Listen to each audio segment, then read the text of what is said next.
Varicose veins కి సరైన చికిత్స కోసం సంప్రదించండి ఎవిస్ హాస్పిటల్. అమ్మ నమస్తే. నమస్తే అమ్మా జయ. అమ్మ ఎలా ఉన్నారు? బాగున్నాను తల్లి. అమ్మ మీరు ఎప్పుడు? నేను బాగున్నానమ్మా. ఎప్పుడు మనం ఆధ్యాత్మిక అంశాలు, భారతీయత, మీ పేరు చెప్పగానే ముందు భారతీయతే గుర్తొస్తుందమ్మా. అలాగే పేరెంటింగ్ ఇష్యూలు, పెద్దవాళ్ళకి చిన్నవాళ్ళకి సంబంధించిన అనేకమైన విషయాలు మన ఇద్దరం మాట్లాడుకుంటూ ఉంటాం. అవునమ్మా. అయితే ఈ విషయాలన్నీ మేము ఎప్పుడు నేర్చుకుంటూ ఉంటాం. నాకేమనిపించిందంటేనమ్మా, ఇంత పరిజ్ఞానం, ఇంత విజ్ఞానం ఒక సంపదగా, ఒక వారసత్వంగా మీ తల్లిదండ్రుల నుంచి మీకు వచ్చింది. తప్పకుండా, అంతే కదమ్మా. జీన్స్ అది ఎవరికైనా అదే పరిస్థితి. అవునమ్మా. మీరు ఇక మీ విషయానికి మాట్లాడుకుంటే, తల్లిదండ్రుల నుంచి, ముఖ్యంగా అమ్మ వైపు నుంచి వారసత్వంగా అసలు మీరేం తీసుకున్నారు, ఆవిడ గురించి మీ మాటల్లో నాకు తెలుసుకోవాలని ఉందమ్మా. మా అమ్మని గురించి, మీ అమ్మగారి గురించి నాకు మీ మాటల్లో. ఎంత అద్భుతమైనటువంటి అవకాశం ఇచ్చావు జయ. నాకు అమ్మని గురించి మళ్ళీ స్మరించుకునేటువంటి ఒక గొప్ప సదవకాశాన్ని నాకు ఇచ్చావు. మా అమ్మని గురించి లోకానికి కూడా తెలియచేసేటటువంటి ఒక సదవకాశాన్ని కూడా ఇచ్చినందుకు నీకు, సుమన్ టీవీకి కూడా ధన్యవాదాలమ్మా. తప్పకుండా అమ్మా, తప్పకుండా. అమ్మ పేరు, ఆవిడ అసలు ఎక్కడ జన్మించారు? అసలు అమ్మ అనగానే ఓంకారంలో అకార ఉకార మకారాలు వినపడతాయని కదా చెప్తాం. ఆ ఊమోతే ఓంకారం, ఓంకారమే ప్రణవనాదం. అలాంటి ఆ ఓంకార శబ్దం ఎటువంటిదో అమ్మ అని పిలవడం కూడా అటువంటిది. అమ్మ పేరు దుర్గా ప్రసూనాంబ. చాలా అందమైన మనిషి. అమ్మకి 13-14 సంవత్సరాల వయసులోనే పెళ్లి జరిగింది. అమ్మ వాళ్ళది? అమ్మ వాళ్ళ, నా తాతగారి వాళ్ళందరూ కూడా కోవెలమూడి వారి వంశం అమ్మవారిది. ఆ రోజులు కోవెలమూడి వారి వంశం అంటే బిజినెస్ ఫస్ట్ స్టార్ట్ చేసిన ఆ వంశమే అని చెప్పుకుంటారు.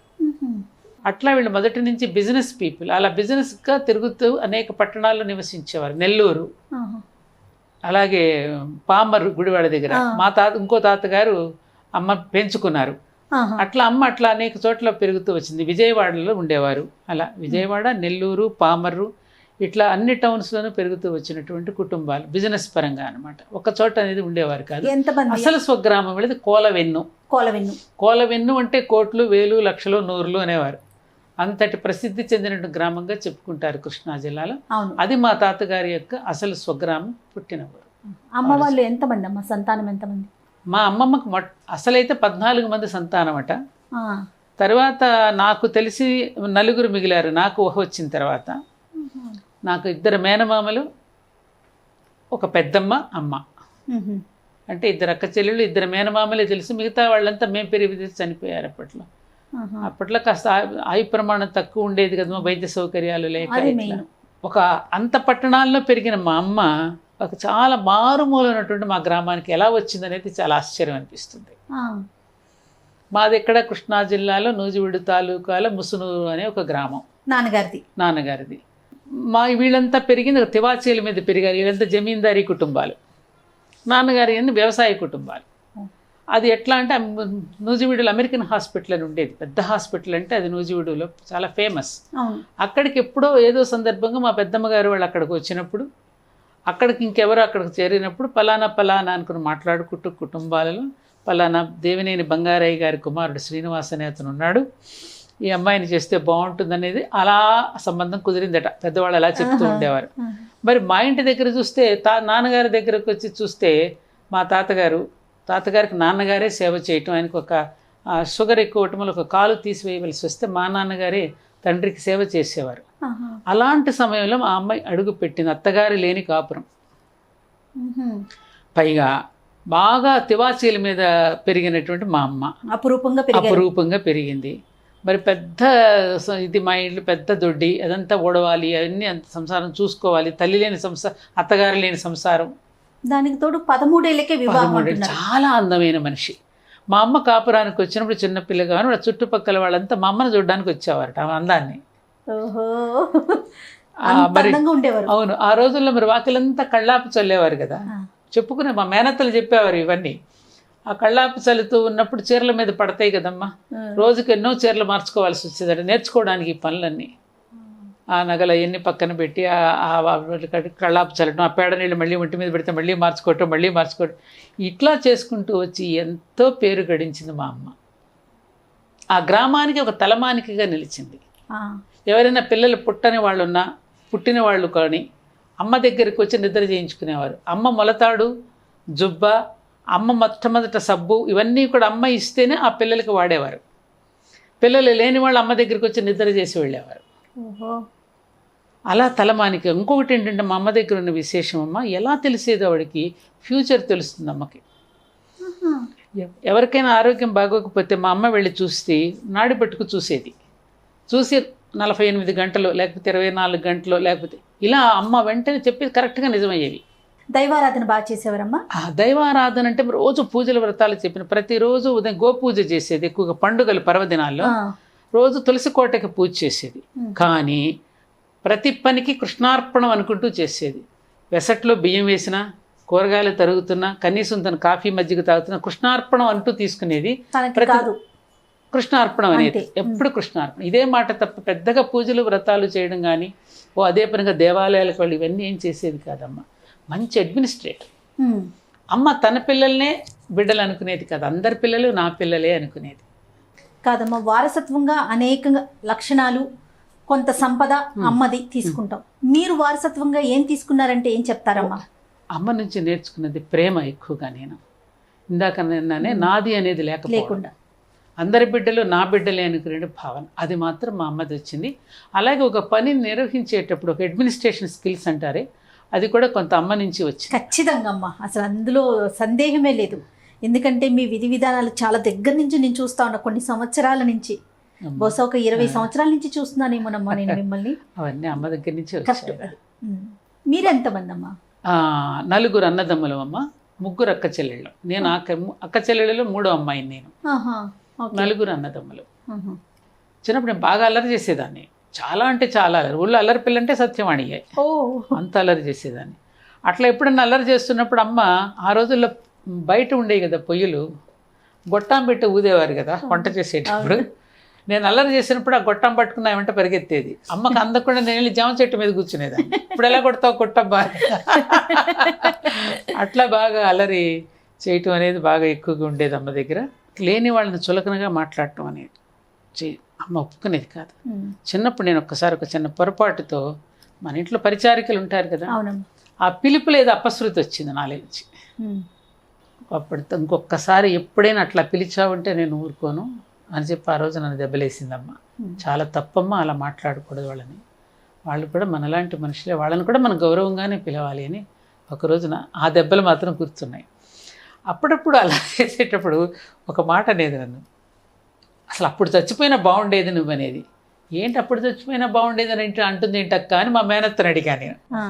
ఎందుకక్క అమ్మ ఎప్పుడు నన్ను అలా అంటుంది, అప్పుడు చచ్చిపోయినా బాగుండేదని ఎందుకు ఎప్పుడు చుడుతుంది నన్ను అల్లరి చేసినప్పుడు అని అంటే, ఏం లేదు, చిన్నప్పుడు నువ్వు అరుగు మీద పాకుతూ ఉన్నటువంటి వయసులో అరుగు మీద కూర్చోబెడితే పాక్కుంటూ వెళ్ళి అరుగు మీద నుంచి పడిపోయావు.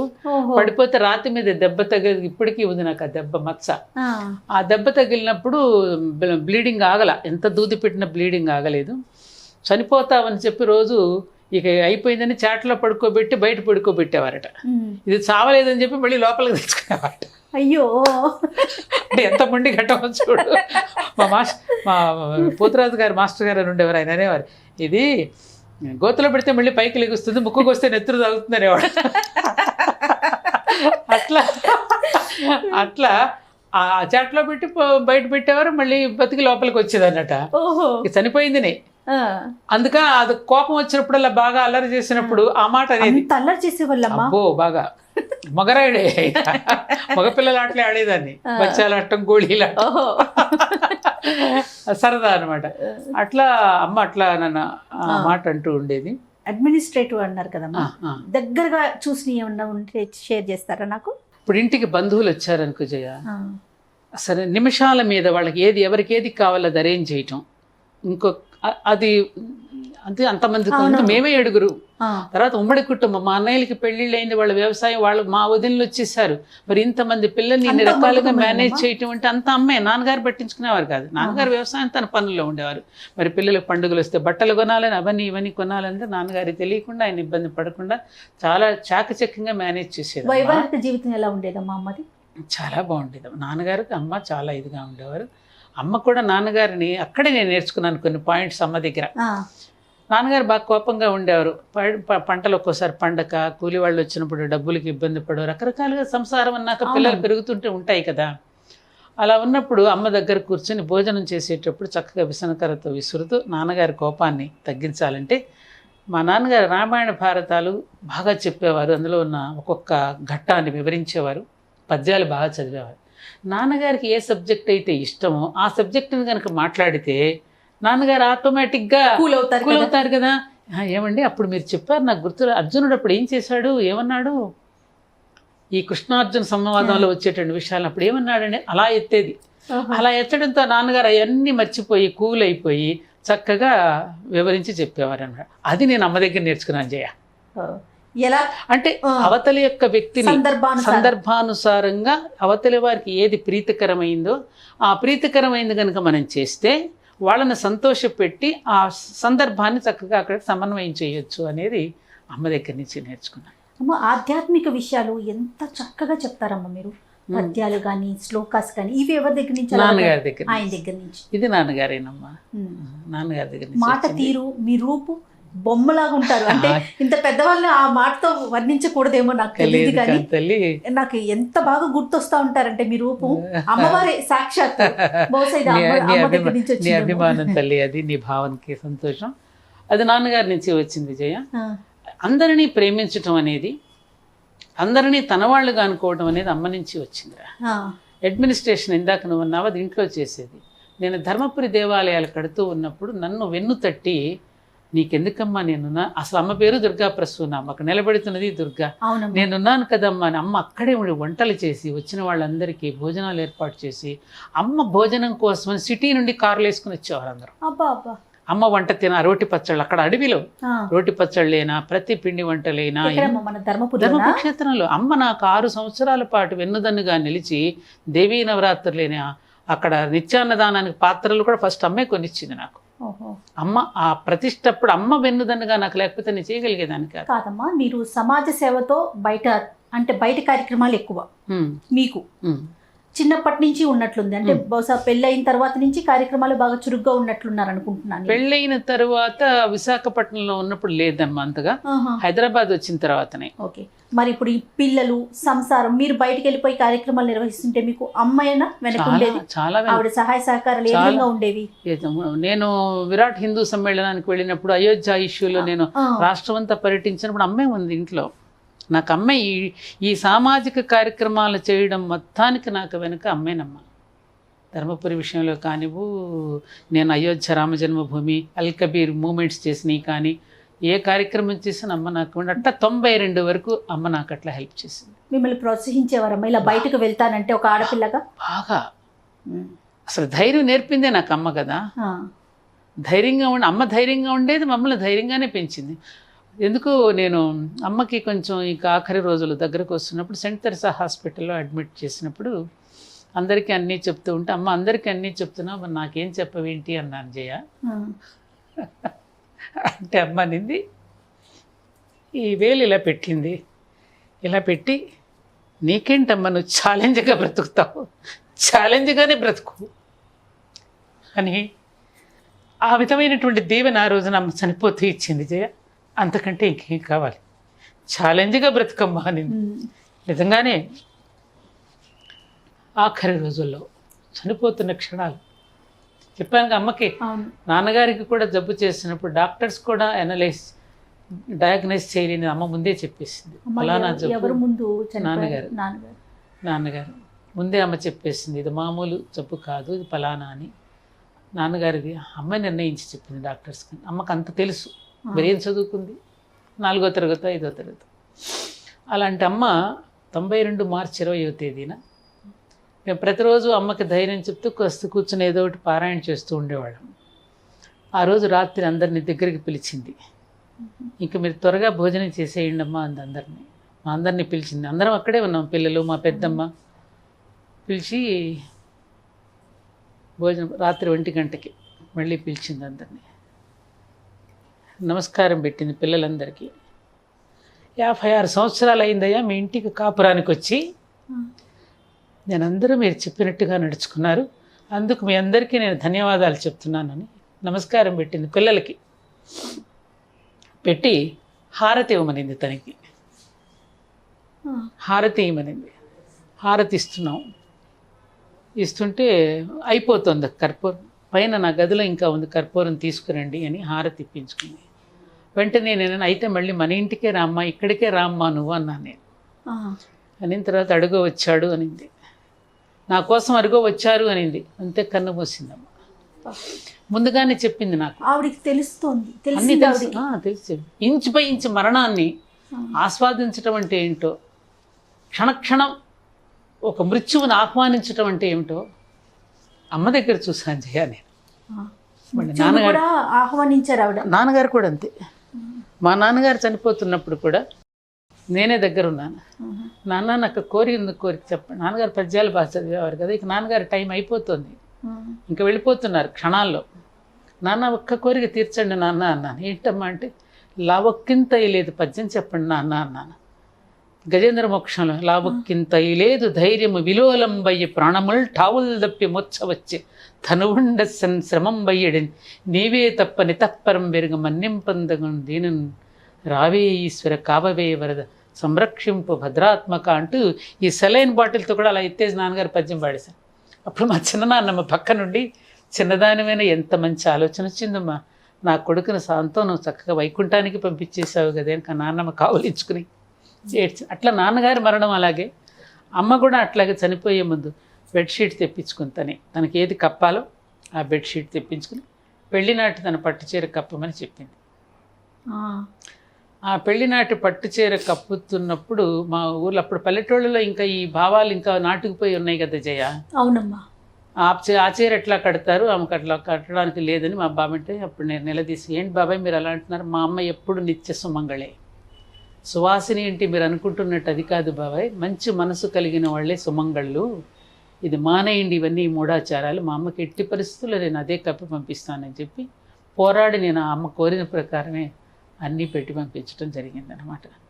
అట్లా అమ్మ జ్ఞాపకాలు ఎన్నో. అట్లా మరణశయ్య మీద ఉండి ముందే ఏర్పాటు చేసి మా పెద్దన్నయ్యని పిలిచి, నాన్న మంచి కట్టెలు తెప్పించుకో, బియ్యం అయ్యి మంచిగా వాడండి, చాలామంది బంధువులు వస్తారు మన ఇంటికి చూడడానికి, వాళ్ళందరికీ భోజనాదులన్నీ చక్కగా ఏర్పాట్లు చేయండి, ఎవరికి ఏది ఇష్టమో ఇవన్నీ చెప్పి కోడళ్ళని చేరబిలిచి చక్కగా చేశారమ్మ మీరంతా అని వాళ్ళని అభినందించి కన్ను మూసిందమ్మ.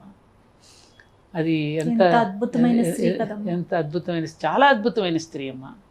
అందుకనే నువ్వు అమ్మ గురించి అనగానే నేను, అవునమ్మా నువ్వు మామూలు అవకాశం నాకు ఇవ్వలేదు ఇది, ఈ రోజున మా అమ్మని గురించి కనీసం అట్లా గుర్తు చేసుకునేట్టు ఒక మహద్భాగ్యాన్ని నాకు కలిగించావమ్మా. అలా అమ్మ అంతటి ధనవంతుల కుటుంబంలో పుట్టి కూడా మా ఇంటికి వచ్చి మరి ఆడబడుచులు, మరి అత్తగారు లేని కాపురం, అసలు ఏమీ తెలియదు. మా నాన్నగారు తల్లి చిన్నప్పుడే తల్లి చనిపోతే పక్కింటికి వెళ్ళి నెయ్యి కరగబెట్టుకుని తెచ్చుకునేవారట పాప. చిన్న పిల్లవాడు కదా నాన్న తల్లి వివాహాలు చేసుకున్న తర్వాత వెళ్ళిపోయారు కదా, వేరే సంగతి. అలా మరి బంధుగణాన్ని అందరినీ కూడా అంతగా ప్రేమించి ఎవరికి లేదో వాళ్ళకి అది ఇచ్చేయడమే తెలుసు, కానీ అదే వచ్చింది నాకు కూడా. ఏదన్నా ఒంటి మీద ఏదన్నా వలిసి ఇచ్చేయడమే. మా అమ్మ కూడా అంతే. చీరలు ఒకటి ఇష్టంగా కట్టుకునే, బంగారం నాలాగా బంగారాన్ని ప్రేమించేది కాదు మా అమ్మ, బంగారం పెట్టుకునేది కాదు. బాగా నిండుగా చేతి నిండా గాజులు వేసుకోవటం అంటే ఇష్టం. చాలా అందమైన మనిషి. ఆ చీరల్లోనే ఎంతో అందంగా కనిపించేది. అమ్మ నుంచి నేను నేర్చుకుంది, నేను తెలుసుకుంది అవధులు లేని ప్రేమ, అంతే. సామాజిక అంశాల మీద అమ్మ అంటే ఆ రోజుల్లో ఉన్న కండిషన్స్కి తను కొంచెం తన గొంతు వినిపించేవారమ్మా, ఇంట్లో కానీ బయట కానీ. ఆడపిల్లలు బయటికి వెళ్ళకూడదను, లేకపోతే చదువుకోకూడదను, ఇలాంటి అంశాలు ఎక్కువగా ఉండేవి. ఎందుకంటే అమ్మ పెరిగినటువంటి వాతావరణం మంచి పెద్ద కుటుంబాల్లో పెరిగింది కదమ్మా. అమ్మకు తెలుసు కదా, వాళ్ళంతా బిజినెస్ పీపుల్, బయట తిరిగేవారు. అట్లాంటి అభ్యుదయ భావాలతోనే ఉండేది. కానీ అమ్మ ఛాందసపు భావాలు ఎప్పుడు కానీ మూఢాచారాలు పాటించడం కానీ ఇవేవీ ఉండేవి కాదు. అసలు నౌకర్ని ఎంత ప్రేమించేదో ఇంట్లో, వాళ్ళందరితో కూడా ఎంతో బాగా ఇదిగా ఉండేది. కూరగాయలు ఎవరైనా వస్తే బేరం ఆడేది కాదు, అందరి దగ్గర తీసుకునేది. ఒక్కసారి మాత్రం వీళ్ళకి గుర్తు చేసావు విజయ పాయింట్. ప్రతిరోజు నేను అమ్మ అని గుర్తు చేసుకునే సందర్భం ఒకటి ఉంటుంది, ప్రతిరోజు నేను గుర్తు చేసుకుంటా. ఒక విషయం ఏంటంటే అది, మేము పిల్లలం కదా, చిన్నప్పుడు ఇంట్లో చాలామంది ఉండేవారు, పరిచారకులు, పాలేర్లని వాళ్ళని ఉంటారు కదమ్మా, దాదాపు నియర్లీ 16 మంది దాకా ఉండేవారు. వాళ్ళందరికీ ఏదో ఒకటి పెడుతూ ఉండేది కదా తినడానికి, పండుగలు వచ్చినప్పుడు వాళ్ళకి ఏదో ఒకటి ఇవ్వటం.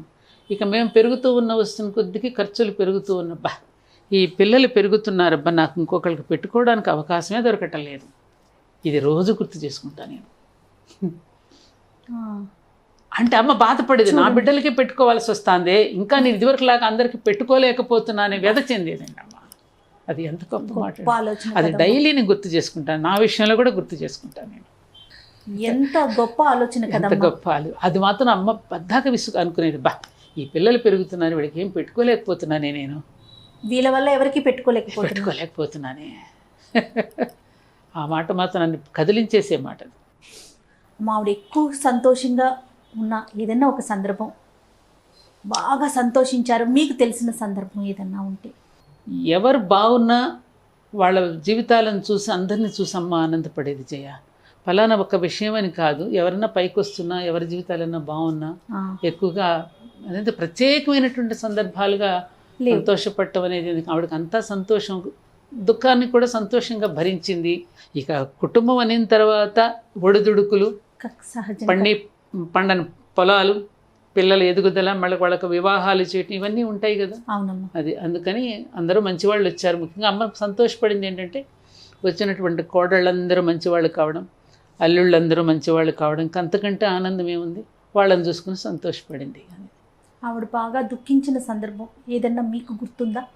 అమ్మ బాగా ఆవిడతో మీరున్న సందర్భాలను బాగా అమ్మ దుఃఖించిన సంఘటన నాకంటూ గుర్తుంది. నాన్నగారు పోయినప్పుడేనమ్మ.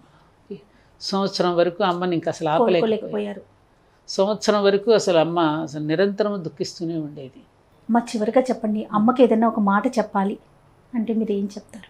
అలా చెప్పాలి అంటే నేను కూడా అమ్మ దగ్గరికి వెళ్ళినప్పుడే చెప్పగలుగుతాను కదా జయ, అంతే కదా. నేను కూడా అమ్మ ఏ లోకంలో ఉందో ఆ లోకంలోకి వెళ్ళాలి.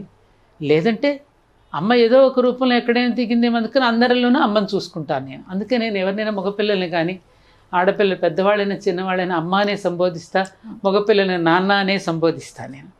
కాబట్టి ఆ అమ్మే ఈ అమ్మ అనుకోవడం ఒకటి, ఆరాధించే అమ్మ ఒకటి. విజయదుర్గమ్మ ఉంది, నన్ను కన్నతల్లినటువంటి అమ్మ దుర్గమ్మ, అందరిలో చూసుకునే. మళ్ళీ జన్మంటూ ఉంటే ఆ దుర్గమ్మ కడుపునే పుట్టాలి, అంతకన్నా ఇంకెవరు దొరుకుతారు? అంతేనమ్మా. ఎంత ఇది ఇచ్చిన అమ్మ కంటే ఇంకెవరు దొరుకుతారు?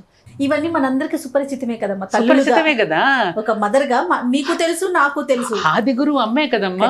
అమ్మే కనుక ఆ రోజున పరిచారికని నేను ఆ విధంగా పిలిచి ఉంటే, అమ్మ నన్ను కోప్పడకపోతే నాకు అదే అలవాటు అయ్యేది కదా.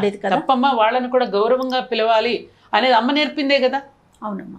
లేకపోతే నేను అలా పిలిచిపోతే అమ్మ అలాగే పిలవాలి చూస్తూ ఊరుకుంటే నా ప్రవర్తన ఎలా ఉండేది? అవును. అందుకని ఎప్పటికప్పుడు సరి చేయటం. మా నాన్నగారు కూడా అంతే, రామాయణ భారతాల నుంచి ఎగ్జాంపుల్స్ నన్ను అడుగుతుండారు. చావిట్లో ఒకరోజు అమ్మకి ఎదురు సమాధానం చెప్తుంటే అది విన్నారు నాన్నగారు. నన్ను పిలిచారు, ఏంటమ్మా ఏంటి నాన్న అన్నాను. అమ్మ భూమి కంటే భారమైంది ఏది అని అడిగారు. తల్లి నాన్న అన్నాను. మరి అందుకేనా అమ్మకి ఎదురు చెప్తున్నావు అన్నారు నాన్నగారు. చూసావా, అది ఎప్పటికప్పుడు సరిచేయటం అనేది ఏదైతే ఉన్నదో. అవునమ్మా. తల్లి కనుక స్నానం చేసేటప్పుడు బాగా అటు రెక్కలు ఇటు విరిచి అటు విరిచి స్నానం చేయించి కడిగేస్తుంది చూడు, అట్లా ఆ గురువు అనేటటువంటి ఆ తల్లి కూడా మనల్ని కూడా ఆ విధంగా ఆ స్నానంతో పాటు ఈ స్నానం కూడా చేయించినప్పుడే ఒక ఇంటికి వెళ్ళి మనం మంచి పేరు తేగలుగుతాం. ఖచ్చితంగా ఖచ్చితంగా అమ్మ. తల్లితోనే సృష్టి ప్రత్యక్ష దైవం కదమ్మా అమ్మ. అంతే. ఒకరోజు నన్ను పెళ్ళి నేను అత్తగారింటికి వచ్చేసి అమ్మ గమనించినట్టుంది. నేను పీటల మీద కూర్చుని పెళ్లి మండపానికి నమస్కారం చేసి కూర్చున్నా. నాకు వచ్చిన మనసులో నుంచి నూతన జీవితంలో ప్రవేశిస్తున్నాను కదా, మళ్ళీ వెళ్ళిపోతూ సందు తిరుగుతూ వెళితే అప్పగింతలు అయిపోయి వెళ్ళిపోతూ సందు తిరిగి మళ్ళీ వెనక తిరిగి పుట్టింటికి నమస్కారం చేశాను. మా అమ్మ గమనించింది. అమ్మ ఎవరు నేర్పారమ్మా నీకు ఇది అని అడిగింది. ఎవరు చెప్పారు నీకు ఇలా చేయాలని అని అమ్మ కళ్ళనీళ్ళు పెట్టుకుని కౌగలించుకుంది ఆ రోజున. అదే ఎవరు నేర్పుతాను అమ్మని చూసే. ఎందుకంటే అమ్మ పండుగలు వచ్చినాయి అంటే బాగా పిండి వంటలు చేసి నౌకర్లందరికీ భోజనాలు పెట్టినాక మంచి పట్టు చీర కట్టుకుని ఆ అక్షింతలు తీసుకుని నాన్నగారి దగ్గరికి వెళ్ళేది చావిట్లోకి. నాన్నగారి చేతులు అక్షతలు పెట్టి వారికి పాదాలకు నమస్కారం చేసి అక్షింతలు వేయించుకునేది. అది నా చిన్నప్పట్లో మైండ్లో పడిపోయింది. ఇప్పటికీ నేను ప్రతి పండుగకి నేను మా అలానే వారికి చేస్తారు. నమస్కారం చేసి అక్షతలు వేయించుకుంటా. మీ నుంచి అక్కకు వచ్చేస్తుంది. అంతే వస్తాయి అంతే కదా మరి, అంతే కదమ్మా. కదమ్మా, వస్తాయి కదా, చెప్పాలి ఆ, కదమ్మా. అదే నేను అనూచానంగా మన సంప్రదాయం నిలబడింది కాబట్టి కుటుంబాలు నిలబడ్డాయి. కుటుంబ వ్యవస్థ ఇంకా ఉంది మనకి. ఉంది. ఇవి పోయేది ఇదే మనకేం అక్కర్లేదు, ఇదంతా బుల్షిట్ అనుకున్నాం అనుకో ఏమవుతుంది. అవునమ్మా. అమ్మ ఏ వయసులో మరణించారమ్మా అమ్మ? అమ్మకి అప్పుడు ఖచ్చితంగా 69-70 సంవత్సరం. ఆహా. నా సంవత్సరం ఇప్పుడు నేను నా వయసు. ఓకే. చాలా థ్యాంక్స్ అమ్మా. చాలా. నేను పిలిచిన వెంటనే వచ్చి నాకు నో జయ ప్లీజ్ అమ్మ గురించి మీరు చెప్పటం, మాకు జయ ఇలాంటి జ్ఞానాన్ని అందించారు ఆవిడ. మీ ద్వారా నువ్వు మేమందరం తెలుసుకునే ప్రయత్నం, మీ మాట తీరు, మీ తెలివితేటలు, మీ పరిజ్ఞానం నిజంగా మా అందరికీ ఆవిడ ద్వారానే అందింది. అంతేం లేదురా, ఆ తల్లి కనింది అంతే. ఏదో అమ్మ నేర్పించినటువంటి దీంతో ఆత్మోద్ధరణ కోసం, మనం ఎవరినో ఉద్ధరించడానికి కాదు ఇవి. అవును. మన ఆత్మోద్ధరణ, మన ఎంజాయ్మెంట్. అంతే. ఏదైనా ఒక సామాజిక కార్యక్రమాలు కానీ చేస్తున్నాడు మన ఆత్మోద్ధరణ కోసం కానీ ప్రజల కోసం కాదుగా. అందులో మనం ఒక ఆనందం పొందుతున్నాం కదా. ఇదిగో ఈ లక్షణమే నేను అనేది ఇప్పుడు. అది అంతే. చాలా సంతోషం అమ్మా. చాలా సంతోషం. నీకు థ్యాంక్స్ అమ్మా, థ్యాంక్ యూ మా సో మచ్. అమ్మను గుర్తు చేసి అయ్యో, ఇట్లా కొంచెం అమ్మకి ఈ రోజున ఇలా అశ్రుతర్పణం చేయించినందుకు Jaya, really I love you. Love you too మా. Thank you. Namaste. Thank you.